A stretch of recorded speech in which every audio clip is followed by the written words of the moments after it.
Power gained through blood must be defended through fear. Act 3 of Macbeth takes a darker turn as paranoia and ambition consume Scotland's new king. With Banquo dead, Macbeth should feel secure, but instead his fears multiply. His rule is built on deception, isolation, and violence. In this final part, we'll explore the language, imagery, and themes that drive Macbeth further into tyranny, and Lady Macbeth toward her own breaking point. Stay tuned to Guide's English Language and Literature as we unravel the final steps toward Macbeth's inevitable downfall. Shakespeare's use of language and imagery in Act 3 deepens the audience's understanding of Macbeth's transformation. His diction becomes more violent, his imagery more grotesque, and his metaphors reveal a fractured mind struggling to maintain control. This section explores how Shakespeare manipulates language to depict Macbeth's moral corruption, paranoia, and descent into tyranny. Violent imagery, the language of blood and retribution. Macbeth's speech is saturated with violent imagery, reinforcing his reliance on murder as a tool for power. His declaration, "Blood will have blood," encapsulates the play's theme of retribution. The repetition of blood serves both as a literal reference to his crimes and a metaphor for inescapable guilt. The phrase has a proverbial quality, implying that Macbeth now believes violence begets violence, trapping him in a cycle of murder. This aligns with the Elizabethan concept of divine justice, where unnatural acts, such as regicide, are avenged by supernatural or natural forces. His speech rhythm becomes fragmented, mirroring his mental instability.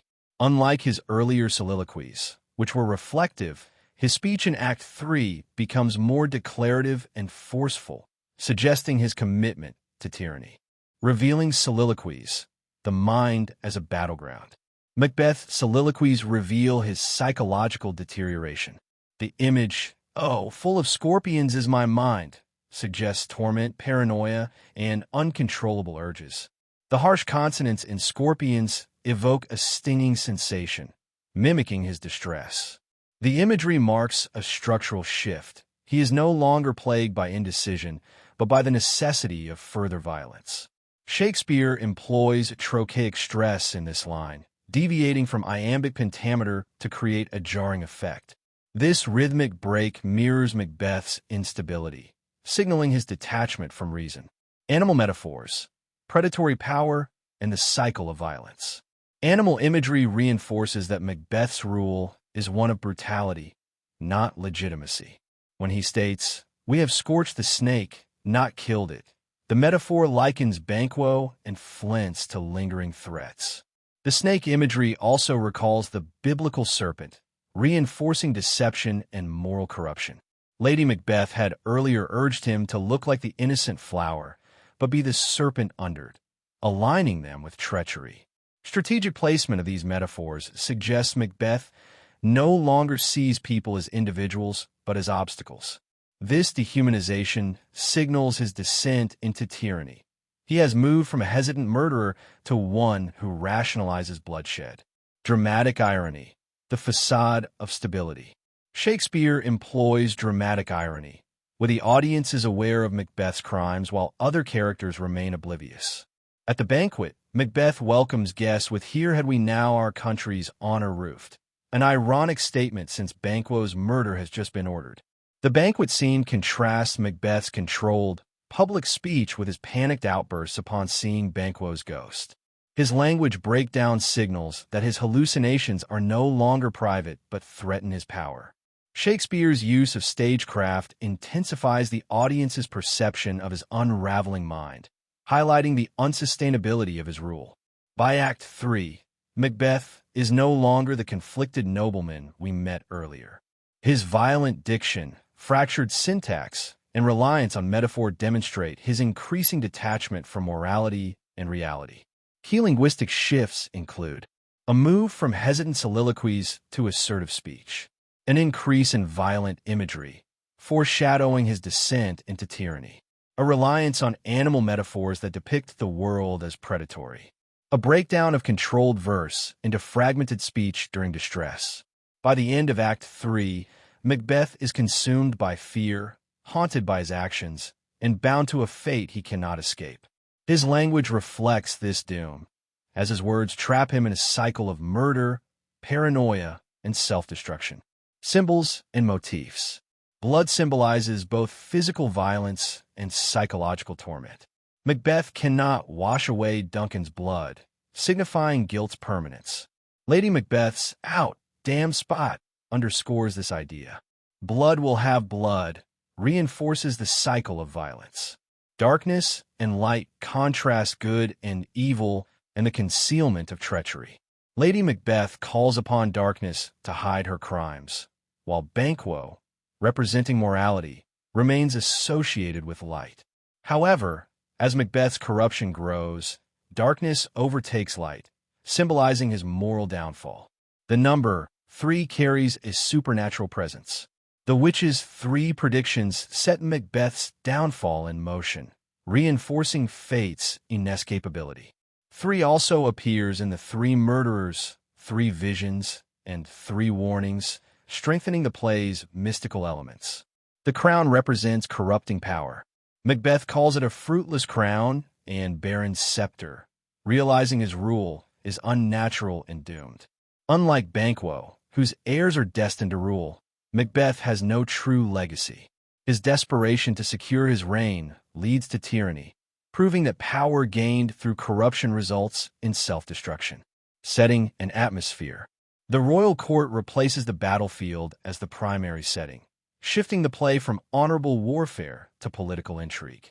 Macbeth now relies on deception and secret plots rather than bravery. The court becomes a place of fear and paranoia rather than noble leadership. Atmosphere of fear pervades Macbeth's rule.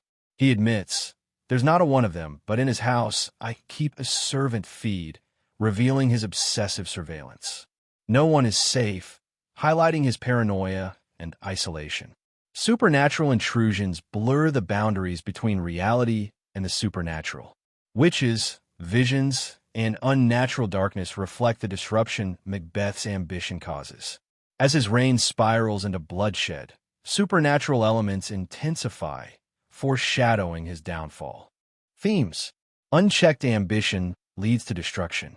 Macbeth's hesitation is gone. He orders Banquo's murder without remorse. Unlike Duncan's murder, which he agonized over, this act is purely strategic.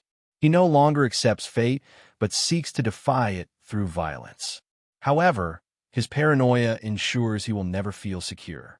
Appearance versus reality widens in Act 3. Macbeth presents himself as a gracious king, but secretly orchestrates Banquo's murder. The banquet scene marks his breaking point. His inner torment seeps into public life. Despite his attempts to mask his sins, his unraveling mind betrays him. Deception, a central motif, intensifies as Macbeth struggles to maintain control. Psychological effects of guilt escalate. While Lady Macbeth initially dismissed guilt, her mental state deteriorates alongside Macbeth's. Banquo's ghost signifies Macbeth's inability to escape his conscience. His growing paranoia suggests that no amount of power can absolve him from his crimes. Breakdown of natural order. The breakdown of natural order in Macbeth mirrors his inner turmoil.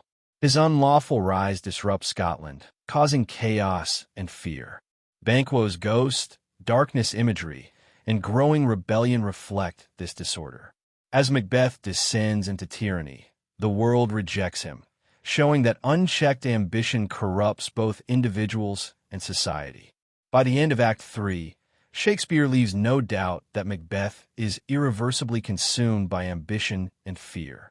His language, imagery, and metaphors reinforce his descent into tyranny, ensuring that his fate is one of inevitable downfall. Significance in the play. Character turning point. Act 3 marks the definitive turning point for Macbeth. No longer the hesitant, guilt-ridden warrior, he fully embraces his role as a tyrant. His decision to have Banquo and Flint's murdered, without Lady Macbeth's influence, shows that he is now acting on his own ruthless ambition. From this point on, his choices become irredeemable, sealing his tragic fate. Establishes central conflicts. This act sets the stage for the final confrontation.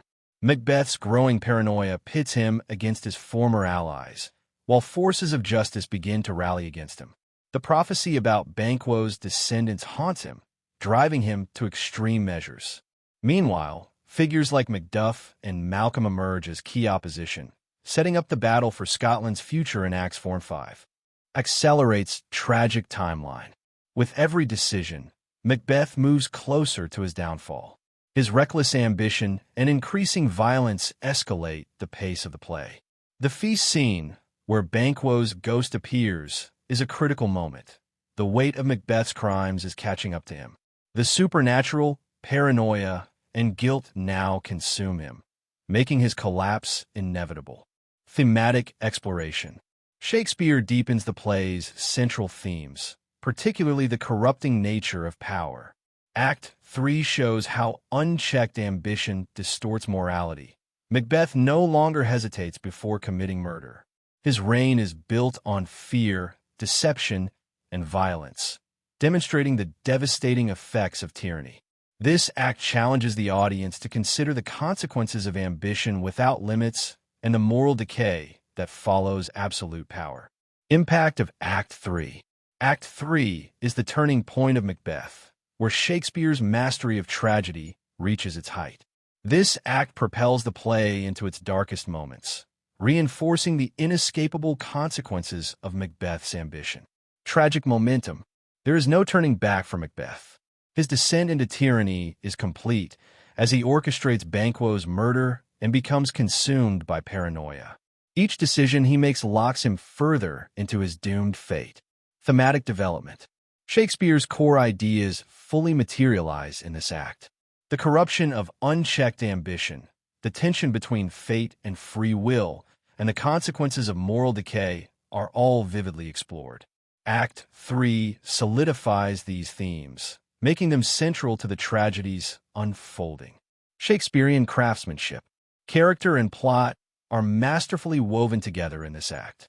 Shakespeare intensifies the drama with the supernatural. Banquo's ghost haunts Macbeth, symbolizing his guilt and fear. This moment shifts Macbeth from a calculating murderer to a ruler on the edge of madness, making the play's climax inevitable. Audience anticipation. Foreshadowing plays a crucial role here. Every moment of Act 3 signals the downfall that awaits Macbeth. His enemies begin to mobilize, and his unraveling is clear. For the audience, the suspense lies not in whether Macbeth will fall, but how and when his downfall will come. Ultimately, Act 3 represents Shakespeare at his dramatic best. It perfectly balances what has come before with what must follow. Macbeth's fatal choices seal his doom, while reinforcing the play's lasting exploration of ambition's terrible cost. We've explored key themes, character development, and Shakespeare's use of language and imagery. If you found this helpful, don't forget to like, subscribe, and turn on notifications so you don't miss our upcoming breakdown of Act 4. Also, check out our video on Shakespeare's language techniques to deepen your understanding. Thanks for watching, and see you in the next one.